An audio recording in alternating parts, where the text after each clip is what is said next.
इस कार्यक्रम के पुण्यार्चक हैं माता पिता श्रीमान रूपचंद जी जैन, श्रीमती कमला जैन, दिनेश जैन, रेखा जैन, दिवेश जैन, दिशा जैन, गंगवाल परिवार, प्रवासी मुंबई, निवासी ब्यावर।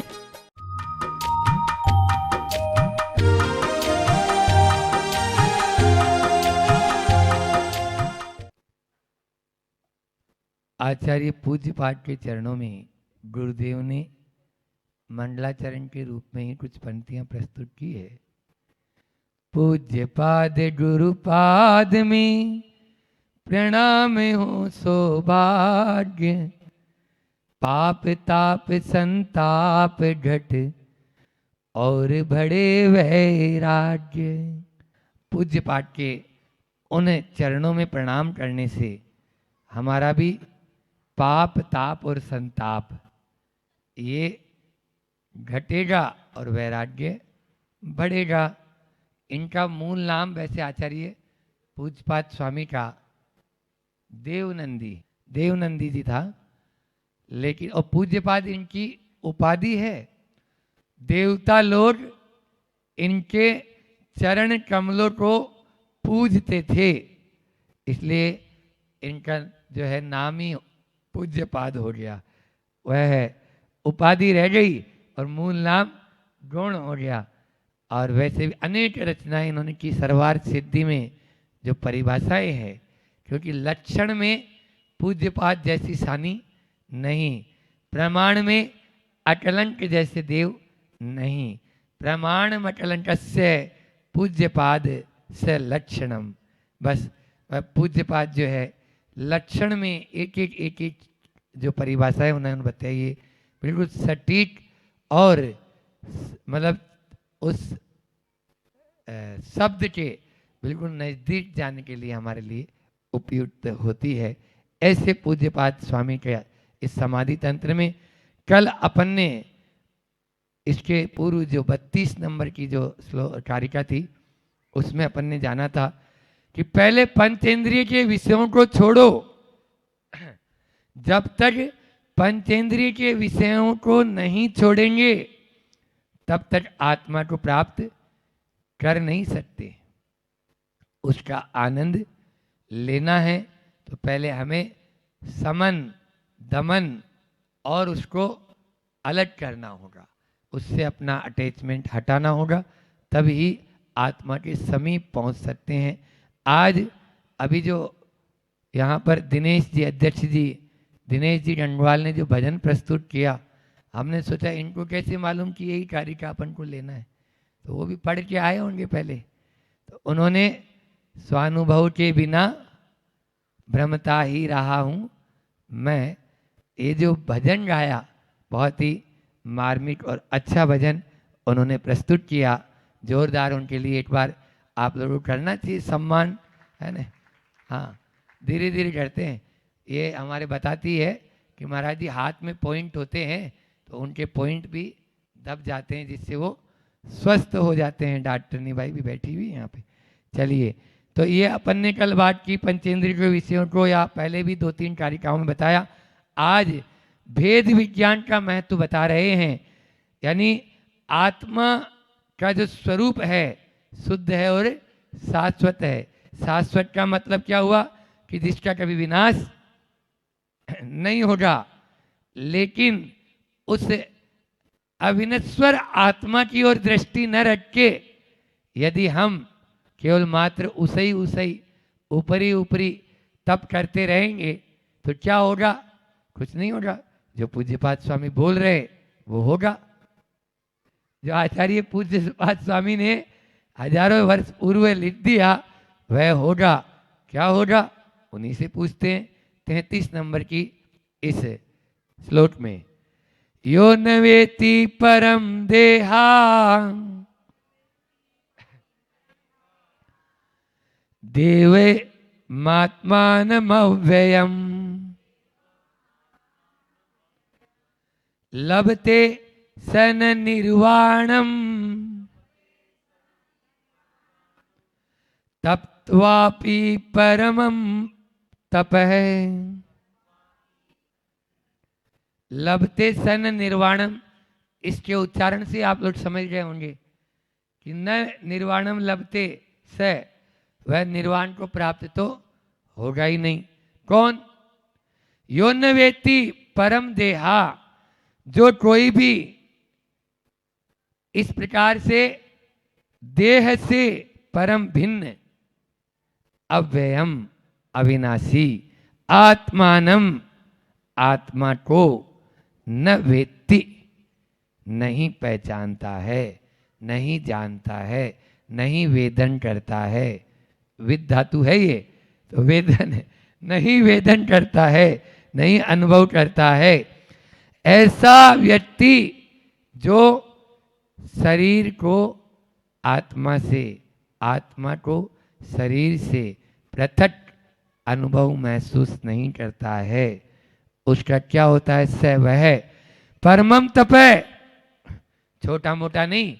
यहाँ तो एक आध उपवास ही करते हैं, अगर मासोपवास भी कर ले तो भी परमम तप है, उत्कृष्ट तप की, तप्त्वा अपि, तप करके भी अपि लगा दिया, न लभते निर्वाणम, निर्वाण को वह प्राप्त नहीं कर सकता।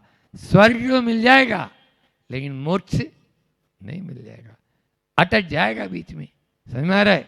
हाँ, आप लोगों को तो कहानी याद है, 5 पांडव थे, उनमें से 2 ने इतना ही सोचा, जैसा भी बोला था ने, स्वानुभव के बिना, बस वही बात है। वो 3 ऐसे लीन हुए, कोई मतलब नहीं। हाँ, लेकिन 2 छोटे वाले थोड़ा सा, यानी इनको ऐसा न हो, अपने लिए तो कुछ नहीं सोच रहे, बस दूसरे के लिए सोच रहे। सोचो, अटक गए कहाँ? 33 सागर की आयु के लिए सर्वार्थ सिद्धि में, छोटी मोटी नहीं है। समझ में आ रहा है? हाँ, यहाँ कोटि पूर्व, कोटि वर्ष, पल्ले, ये कुछ भी काम नहीं, वहां सीधे सागर 33 हाईएस्ट पहुंचा दिया। तो ये होता है। तो वहाँ यहाँ पर भी पूज्यपाद स्वामी यही बात कह रहे हैं, न लभते निर्वाणम। वो ये नहीं बोल रहे कि स्वर्ग नहीं जाएगा, हाँ, लेकिन थोड़ा सा उस, यानी जो है नीचे आए पर की ओर, बस अटक गए। तो यहाँ पर तीव्र तप करने के बाद में भी निर्वाण को प्राप्त नहीं होते हैं। इसका मतलब क्या बोला इन्होंने कि शरीर है, यो न वेत्ति परम देहा, इस शरीर के स्वरूप को जानो। ठीक है ना? हाँ, इस शरीर तो विनाशिक है या नहीं है? बोलो ना। हाँ, फिर भी आप सुबह से लेकर शाम तक इसी को नहलाएंगे, इसी को खिलाएंगे, इसी को पिलाएंगे, इसी को सुलाएंगे, इसी के श्रृंगार करेंगे, इसको देखेंगे, अरे ये क्या आईने में देखो, यहाँ थोड़ी थोड़ी झुर्रियाँ आ गई अब गाल के ऊपर। हाँ, अभी तक तो मैं क्या बोलते थे, जवान थी, जवान था, हो गया थोड़े से में ही वैराग्य नहीं आएगा, वो डॉक्टर के पास भागेगा, बोले डॉक्टर साहब, वो कल वाली कहानी कि ये क्या हो गया, बोले कुछ नहीं हुआ, ये क्रीम लगाओ। कब तक? जब तक आप जाओगे नहीं तब तक लगाते रहो। हाँ, ये उनको सिखाया जाता है, एमआर जो होते हैं उनको यही बात बताई जाती है कि आप ऐसा नहीं करेंगे तो ये नहीं ठीक होगा, आप ऐसे में भटक जाएंगे। लेकिन ये शरीर मिला है, जो ज्ञानी होता है इसका उपयोग कर लेता है, और अज्ञानी होता है वो उसी उपभोग में ही होता है। संत कहते हैं उपयोग करो, उपभोग नहीं। यह एक कड़वी तुमड़ी की भांति है, जैसे कड़वी तुमड़ी कोई खाएगा उसको फूड पॉइजन हो जाएगा, और यदि उसी तुमड़ी के सहारे 2-4 बांदी पटिया लगाया उस पार पहुंच जाएगा। इसलिए इसको उपभोग करने की कोशिश मत करो, उपयोग कर सकते। आपका ये बहुत अच्छा मित्र है, इस मित्र का काम भी लो। बस वो तभी ले पाएंगे जब आत्मदृष्टि रखेंगे, आत्मा की ओर दृष्टि रखेंगे, तो अपन उस ओर पहुंच जाएंगे जहां अपन को जाना है। और यदि शरीर की ओर ही दृष्टि रखें तो इन्होंने कह दिया स्पष्ट, आचार्य श्री जी ने बहुत अच्छा पद्यानुवाद इसका नहीं, समय सार की कार्य किया है। मासोपवास करना वनवास जाना, आतापनाधि तपना तन को सुखाना।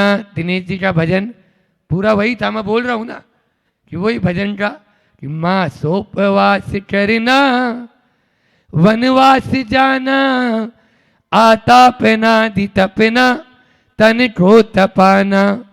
सिद्धांत का मनन और मौन रखना, ये व्यर्थ हैं आपके नहीं।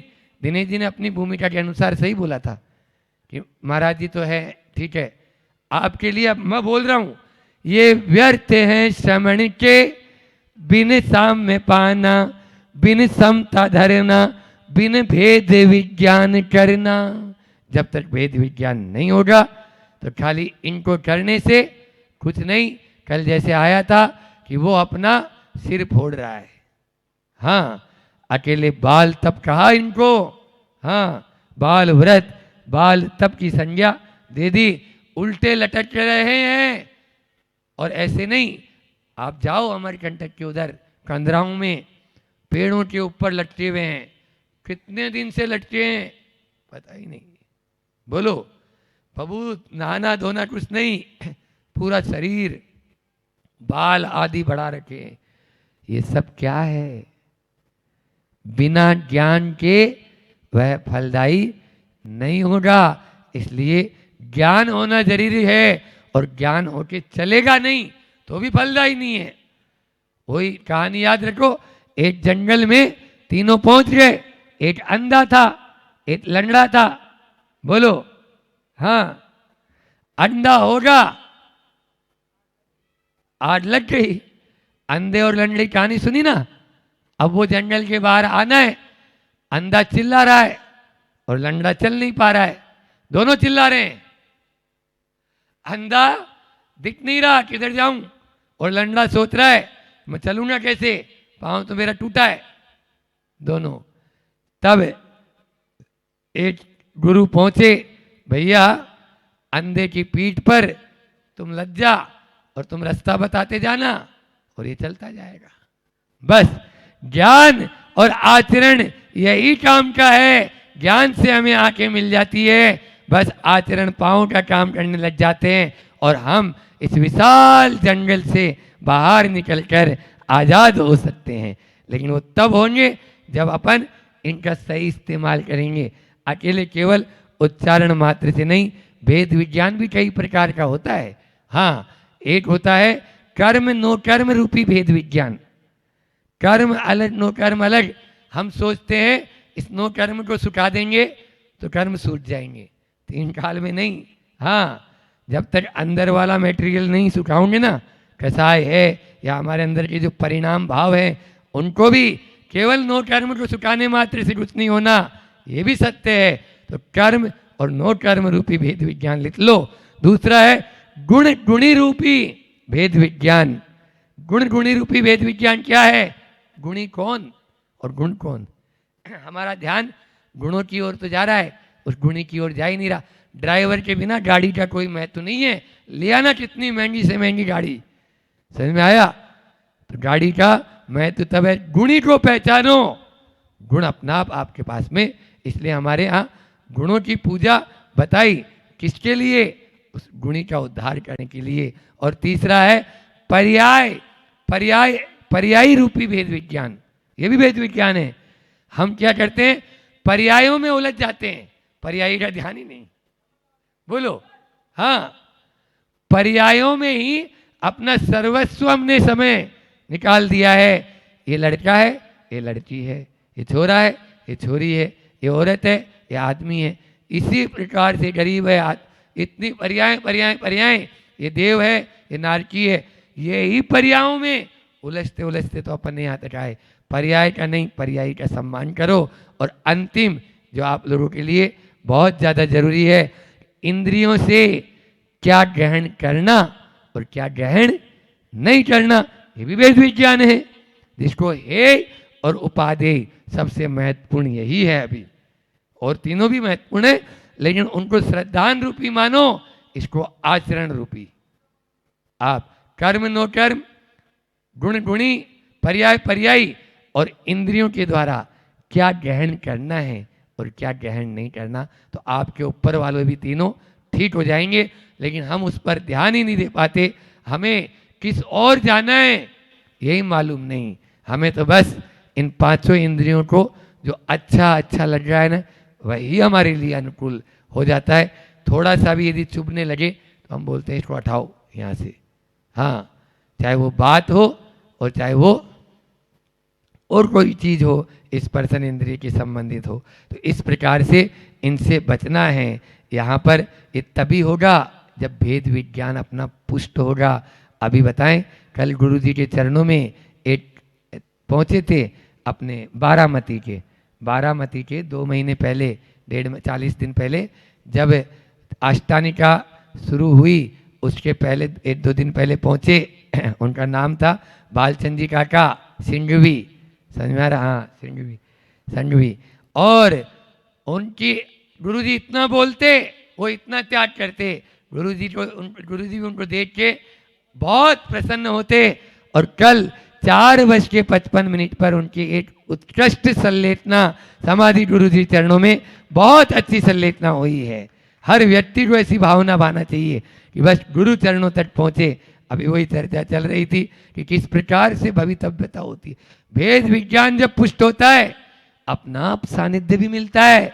हाँ, वो बोलते हैं ना कि जब अपने कर्म का अच्छा उदय होता है तो वैसे ही निमित्त भी मिलते हैं, और जब पाप कर्म का उदय होता है तो वो उधर ही, हाँ, गीदड़ की मौत आती है तो गांव के सामने जाता है वो।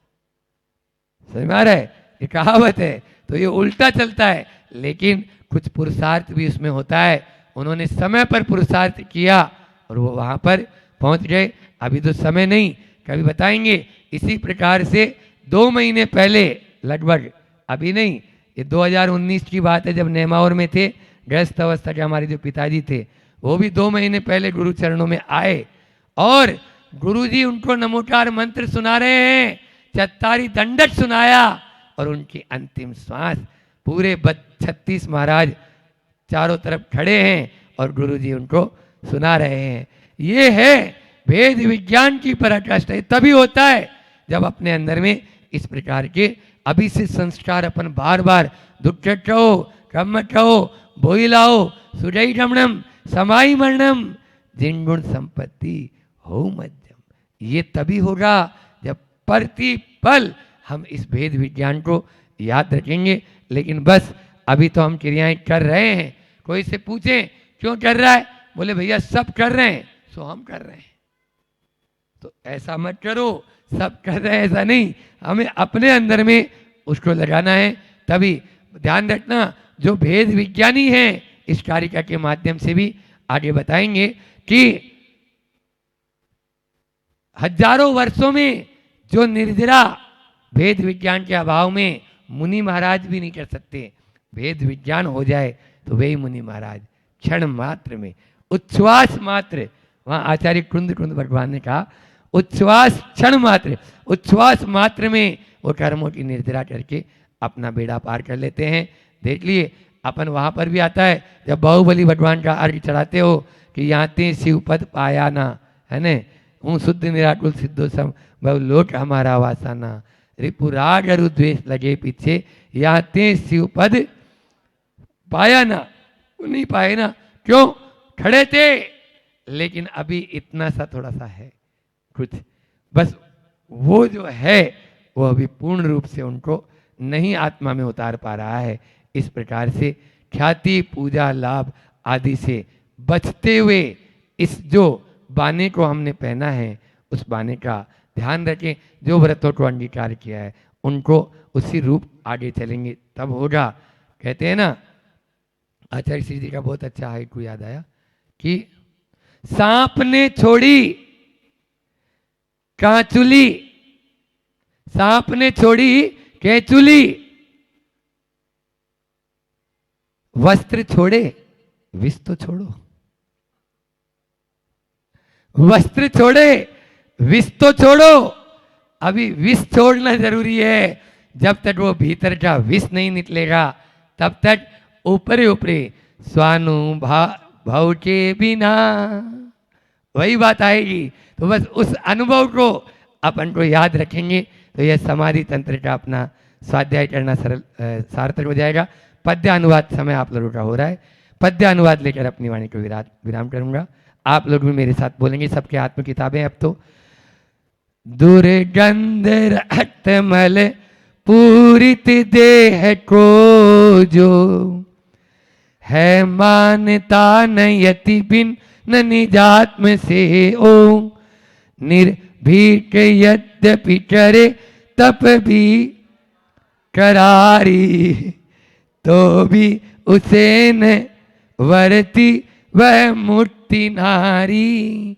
करारी मतलब खूब एस्टीम, हाँ एस्टीम वह तब कर रहा है तो भी मूर्ति रमा उसको वरती नहीं है। इतना ही रखते हैं। आप लोगों का समय हो गया। बोले अहिंसा परमो धर्म की। आचार्य गुरुवर विद्या सरदी महामुनि राज्य की। आज धन ही देना है। अब हुआ ये प्रवचन मार्मिक थे। बाहर भिखारिन बैठी थी, अकेली थी, दूसरा भिखारी भी नहीं था। जितने थे लगभग सब ने उस प्रवचन के माध्यम से किसको दे दिया? उस भिखारिन। अब वो भिखारिन ने सोचा कि मैंने मेरे जीवन में आज तक इतना धन नहीं आया, और ये धन आया है तो कैसे आया है? ये मेरा पुण्य नहीं है, ये जो वो अंदर बैठे गुरु महाराज है उनके प्रवचन का प्रभाव है, तो सब उनका आया है, ये उन्हीं के चरणों में समर्पित करना चाहिए। वो आ गई मंदिर के अंदर। भिखारिन रोका, क्यों भाई क्या है? बोले कुछ नहीं, आज पहली बार तो जीवन में इतना धन मैंने देखा नहीं मेरे जीवन में, और ये मेरा नहीं है, ये किसका है? उनकी कृपा से ये उनका है। बस तो वो ये धन उनके चरणों में समर्पित करना है। और उस भाव से, समर्पण के भाव से वो कहाँ आ गई? वो अंदर आ गई। और जितना धन था उसने क्या किया? दान कर दिया। बोले पहली बार इतना धन देखा है और ये मैं यहीं समर्पित करना चाहती हूँ। मुझे इतने धन की आवश्यकता नहीं, मैंने देखा ही नहीं और मुझे आवश्यकता भी नहीं। मैं क्या करूँगी इस धन का? मैं यहीं दान देती हूँ। जिनको समर्पित, जिनकी कृपा दृष्टि से मिला है उनको समर्पित, वो मंदिर में जाकर दे के आ रही है। कभी ऐसे भाव हुए आपके कि इनकी कृपा से हमें मिला है तो अब इनके चरणों में हम समर्पित करते हैं? ऐसे परिणाम अगर आपके हो जाएंगे तो ये मान के चलना आपका जीवन बहुत उत्कृष्टता की ओर आ गया। नहीं तो अभी आपके जीवन में अहंकार अभी है, अहंकार आपका अभी बाकी है, अहंकार अभी आपका निकला नहीं है। हो सकता है ऐसा, बताओ कोई है एक आध जना जो कह सके हाँ महाराज जी इस प्रकार के भाव हमारे हो जाते हैं? है यहाँ पर कोई कि दे देंगे हम, सब गुरु कृपा से, प्रभु कृपा से मिला है? देखो वो ले रही है दूसरों से, लेकिन वो पूरा दे के जा रही है। जो मिला है उनकी कृपा से मिला है। बहुत अच्छा लगा कि उस भिखारिन ने सब कुछ समर्पित कर दिया। ऐसा कोई एक आध यहाँ मिल जाए और कह दे कि हाँ मैं भी सब कुछ समर्पित करने के तैयार हूँ, तो ये मान के चलना कि उसका वो गणित बदल गया। क्या बदल गया? गणित। आपका गणित तो ये इकट्ठा करने का गणित है, और कहाँ से किस प्रकार से ज़्यादा मिल जाए उसको इकट्ठा करें और जमा करें। आपका गणित तो ये चल रहा है। लेकिन उस भिखारिन का गणित क्या था? उसने पूरा सब कुछ दान दे दिया। मतलब क्या? वो अहंकार उसका पुष्ट नहीं हुआ, बल्कि वो अहंकार उसका समाप्त हुआ। उसकी जो, यहाँ तक हम ये कह सकते हैं, अहंकार पुष्ट हो रहा है तो समझ लीजिए आप गणित और गणना के संसार के गणित के जगत में उलझे हुए हैं। और यदि अहंकार नष्ट हो रहा है तो समझ लीजिए आप अगणित अध्यात्म में प्रवेश कर चुके हैं। कैसा कमाल का विरोधाभास है संसार जगत और अध्यात्म जगत के बीच में। जहां एक अंक के आगे शून्य बढ़ते जाएं, इच्छा होती जाए, वो है संसार जगत। और जहां एक अंक के आगे क्या, वो शून्य भी हटता जाए, वो है अध्यात्म जगत। आप हटाने के मूड में हैं कि बढ़ाने के मूड में हैं? आप हटाने के मूड में हैं कि बढ़ाने के मूड में हैं? किस मूड में हैं? किस इच्छा में हैं? बताओ। ये चातुर्मास में आप अपने गणित को बढ़ाओगे कि कम करोगे? कितना कम करोगे? चलो एक सीमा बना लो, इतना, इसके बाद हम दान करेंगे। अगर चातुर्मास में इतने रुपए महीने से ज़्यादा अगर इनकम हो गई तो हम दान करने के, कोई व्यापारी है तो। और कोई नौकरी वाला है तो उसमें से कुछ ना कुछ रेशो निकाल ले कि इतना तो हम दान चातुर्मास में करेंगे। 12 महीने की बात नहीं कर रहा हूँ, सिर्फ 4 महीने की बात कर रहा हूँ। सिर्फ 4 महीने में आप क्या करेंगे? विचार करना। मतलब क्या? यही है कि अब अगर यदि आप महावीर से मिलना चाहते हो तो आपको गौतम बनना पड़ेगा। यदि कृष्ण से मिलने की इच्छा रखना चाहते हो तो आपको सुदामा बनना पड़ेगा। अगर आपको राम के दर्शन करना है तो आपको हनुमान बनना पड़ेगा, ये ध्यान रखना। उसी प्रकार अगर अध्यात्म जगत के गणित में वास्तविकता में आपको पहुंचना है तो आपको क्या बनना पड़ेगा? अध्यात्म जगत में जाने के लिए आपको त्याग की ओर आगे बढ़ना पड़ेगा, तब वो आपका गणित बदलता चला जाएगा, बिल्कुल बदलता चला जाएगा। क्योंकि विलीन हो जाने का, नष्ट हो जाना है, ये नदी अत्यंत व्यापक बन जाती। कब? जब वो सागर में विलीन हो जाती है। शक्कर दूध में विलीन होता है तब नष्ट हो जाता है, लेकिन दूध की एक एक बूंद में व्यापक हो जाता है, सभी जगह हो जाता है, ये मान के चलना। क्योंकि जहाँ विलीन हो जाने का अर्थ नष्ट नहीं होता बल्कि विशिष्ट होता है। तो आपका जो धन आपने छोड़ा है वो विलीन नहीं होगा, वो विशिष्ट बन जाएगा। नदी सागर में विलीन हो जाती है तब नष्ट हो जाती है, लेकिन सागर के रूप में वो विशिष्ट हो जाती है, ये मान के चलना है। ये संसार जगत का जो गणित है वो जटिल से जटिल पहेलियाँ भी तीव्र बुद्धि से आप सुलझा सकते हो, लेकिन अध्यात्म जगत का गणित क्या है? उस अध्यात्म जगत के गणित में आपके अंदर जितना जितना आकर्षण है वो विकर्षण में बदलता चला जाएगा, बदलता चला जाएगा। समय आपका हो गया है, अभी इस गणित के ऊपर और 2-3 बातें बहुत अच्छी आएगी, जिससे आपका जो गणित है वो चतुर्मास में कम होगा। वो अपन कल करेंगे। आचार्य भगवान का संस्मरण आपको सुनना है, नहीं सुनना है? सुनना है। बहुत अच्छा एक संस्मरण आपके बीच में रखता हूँ। सन 1994 अमरकंटक की बात आपके बीच में रख रहा हूँ। अमरकंटक में आचार्य भगवान विराजमान थे, और कहते हैं ना आचार्य भगवान की चर्या और आचार्य भगवान का चारित्र और आचार्य भगवान का प्रभाव इतना है कि छोटे मोटे तो नहीं, लेकिन जो देश के राजा महाराजा हैं वो भी आते हैं। अब छत्तीसगढ़ के जो महाराजा कह लो, राजा कह लो, प्रमुख कह लो, अजीत जी जोगी मुख्यमंत्री थे उस वक्त, वो आचार्य भगवान के चरणों में पहुंचे। और आचार्य भगवान के चरणों में जब वो पहुंचने के बाद बहुत प्रसन्न हुए और गदगद भाव से उन्होंने दर्शन किए। और दर्शन करने के बाद उन्होंने यही कहा कि आचार्य भगवान, मैंने जो है, मैं वैसे IAS ऑफिसर हूँ, कलेक्टर था बोले मैं पूर्व में, लेकिन सेवा के भाव से ही मैंने राजनीति में प्रवेश किया है।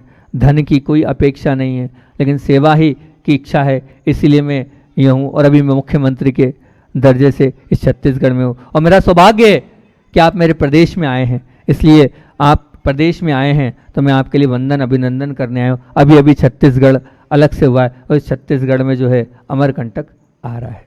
ऐसे उन्होंने निवेदन किया, और निवेदन करने के बाद आचार्य भगवान को जैसे उन्होंने निवेदन किया कि आपको हमारे छत्तीसगढ़ की ओर चलना है और आप आगे इस ओर बढ़िए। फिर उसके बाद उन्होंने एक कहा, बोले आचार्य श्री जी, मुझे एक प्रश्न पूछना है। तो बोले हाँ पूछो। बोले ऐसा है कि हम लोग नेता लोग हैं, और नेता लोग कार्य करते हैं, और कोई कार्य किया तो कभी कभी तो बहुत अच्छा होता है, सम्मान होता है, और कभी कभी तो ऐसा होता है कि हमने कार्य तो किया है, और कार्य करने के बाद जब पब्लिक उस कार्य को समझती नहीं है तो क्या होता है? बोले हमारे विरोध में मुर्दाबाद के नारे लगाए जाते हैं, हमारे पुतले जलाए जाते हैं, हमारे साथ अभद्र व्यवहार होता है, उस समय हम क्या करें? बड़ा कठिन प्रश्न था। आचार्य भगवान मुस्कुराने लगे, और मुस्कुराते हुए उन्होंने जवाब दिया कि एक बात बताओ, आप पिता हो। कितना सुंदर जवाब गुरुदेव का, कि आप पिता हो, और पिता के लिए सब संतान बराबर है कि नहीं? बोले हाँ, सब संतान बराबर है। क्या पिता ऐसा करता है कि एक को अलग? उसका प्रेम तो सबके लिए होता है। बोले हाँ, सबके लिए होता है। तो आप पिता की भूमिका में हो। अगर आप पिता की भूमिका में हो तो जितने भी आपके फॉलोवर्स हैं, क्योंकि जिन लोगों ने आपको ऊपर बिठाया है, सब ने आपको ऊपर बिठाया है। अब एक बेटा नहीं, आपके पूरी जनता आपकी पुत्र के समान है। तो आपको आपका निर्णय सोच समझ के लेना चाहिए। आपको आपका निर्णय दोनों पक्ष में कोई विरोधाभास नहीं हो, ये लेना चाहिए। ना मेरे इस बेटे को नुकसान हो, ना मेरे उस बेटे को नुकसान हो। जब आप उस जनता को अपनी संतान मानोगे, अपना खून मानोगे, तब आप निर्णय लोगे, तो मुर्दाबाद का कोई नारा लगा ही नहीं सकता है।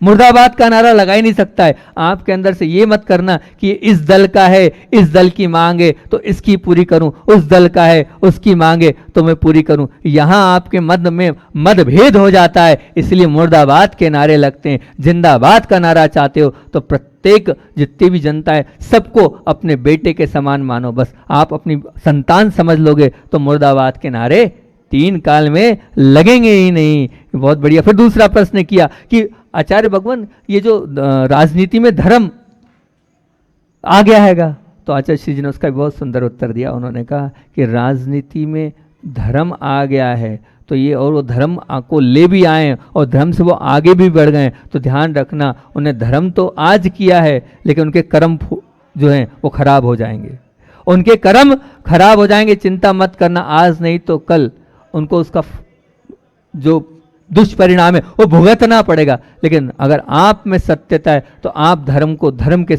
रूप में रखना, उसको राजनीति में मत लाना। जिन्होंने भी धर्म को राजनीति में शामिल किया है उनका नुकसान ही हुआ है, उनका अंत बिगड़ा है। तुम अगर अपना अंत सुधारना चाहते हो तो अपने अंत को सुधारना चाहते हो तो धर्म को राजनीति में मत लाना। इतनी बात बोली। अपना समय बोल आचार्य भवन विद्यासागर जी महामुनि राज जी की जिंदगी की परीक्षा में कभी नंबर नहीं भी मिलते हैं, इसलिए जब लोग आपको मन में जगह दे दें तो समझ लेना आप पास हो गए, और मन में जगह ना दे तो समझ लेना इस जिंदगी की परीक्षा में आप फेल हो गए।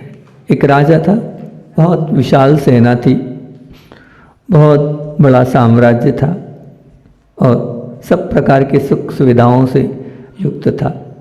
एक नहीं, 2 नहीं, 3 नहीं, 4 रानियां थी, सब कुछ भरा था। लेकिन उम्र तो उम्र होती है, उम्र ढल चुकी थी। तो उनके जो वैद्य ने कहा कि राजन, अब आपका अंत समय निकट है और अब आपको क्या करना चाहिए, आपको जंगल की ओर विहार करना चाहिए, उसी में आपका गौरव है।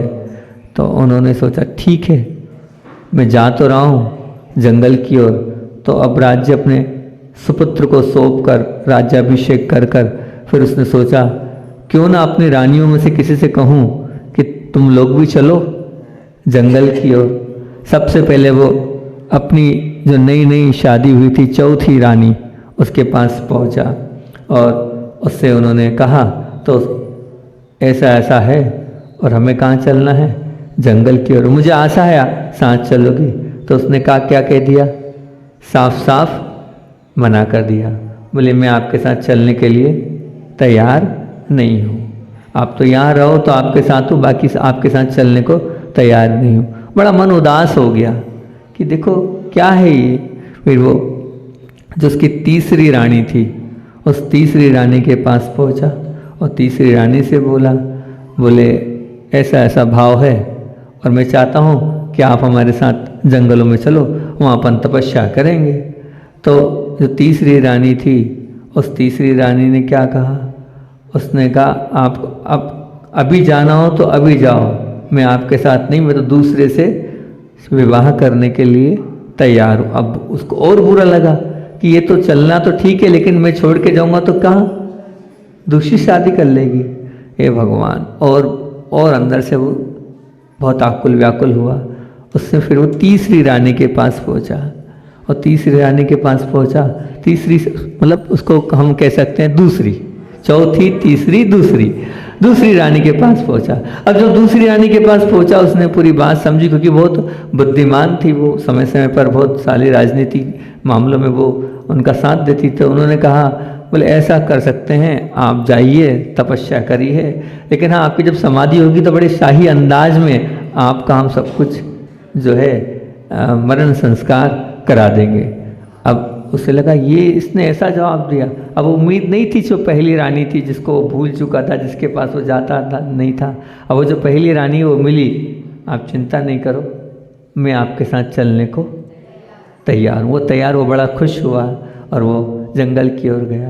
ये कहानी उस राजा की नहीं है, ये कहानी आप सबकी है, हम सबकी है। कैसे हम सबकी है? ये रानियों से तात्पर्य है कि जो पहली रानी हमने, 4थी रानी हमने जो बताई थी, वो 4थी रानी कौन है? तो वो 4थी रानी है आपका शरीर, जिसको आप खूब निला रहे हो, खूब धुला रहे हो, खूब ध्यान रख रहे हो, लेकिन ये साथ जाएगा क्या? नहीं जाएगा। अब उसके बाद आपसे हमने बात करी थी कौन सी? तीसरी रानी। वो तीसरी रानी क्या है? वो आपका मोबाइल, वो आपकी गाड़ी, वो आपका कहना चाहिए और भी दुकानदारी, ये सब कुछ वो है। वो क्या है? उसने तो यही बोला है कि आप चले जाओ, चले जाने के बाद मैं दूसरे से कर लूँगी। वो सब आपकी दुकान, वो आपका संपत्ति, आप जाओगे और दूसरे के साथ वो वर्ण को प्राप्त हो जाएगी। फिर कौन सी थी? वो तीसरी, उसको हम दूसरी कहेंगे ना। और दूसरी रानी, वो दूसरी रानी आपके परिवार वाले, वो शाही अंदाज में आपका सब कुछ कर देंगे मरण संस्कार, लेकिन साथ जाएंगे क्या? नहीं। और वो जो पहली रानी है वो है आपकी आत्मा। पहली रानी कौन सी है?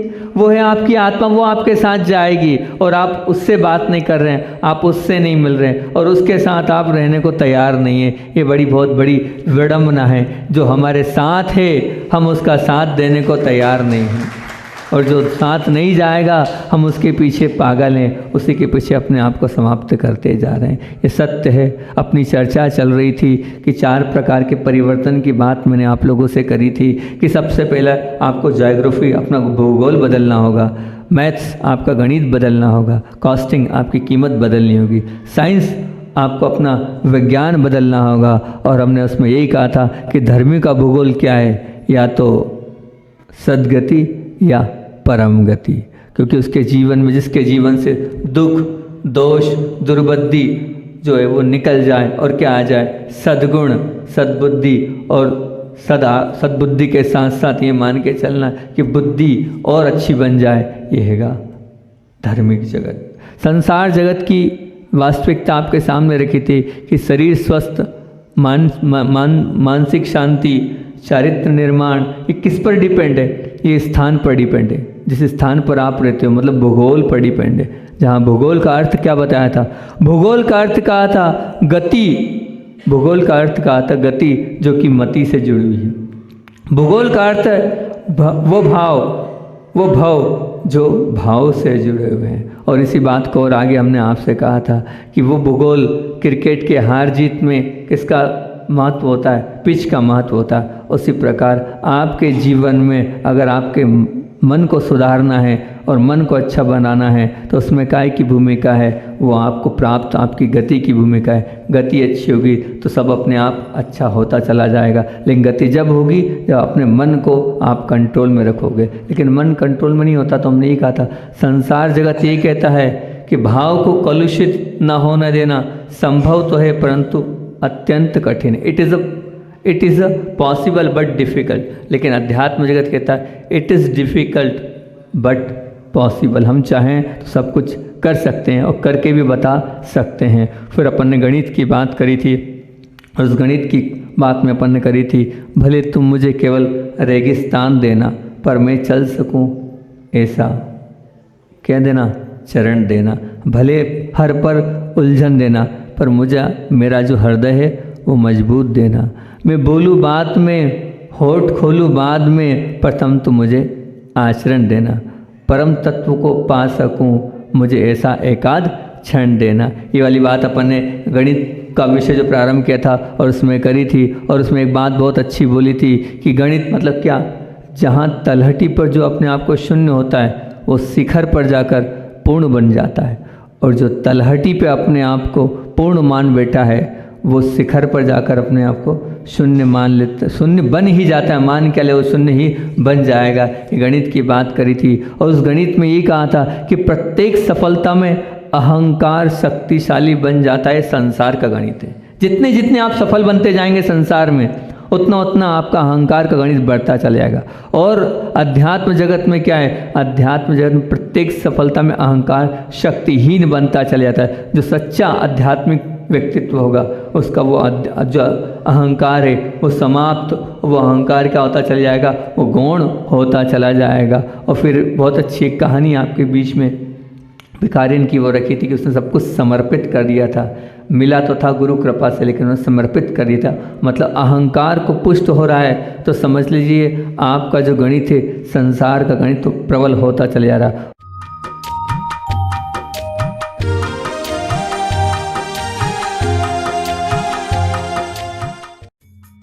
इस कार्यक्रम के पुण्यार्चक थे माता पिता श्रीमान रूपचंद जी जैन, श्रीमती कमला जैन, दिनेश जैन, रेखा जैन, दिवेश जैन, दिशा जैन, गंगवाल परिवार। प्रवासी मुंबई निवासी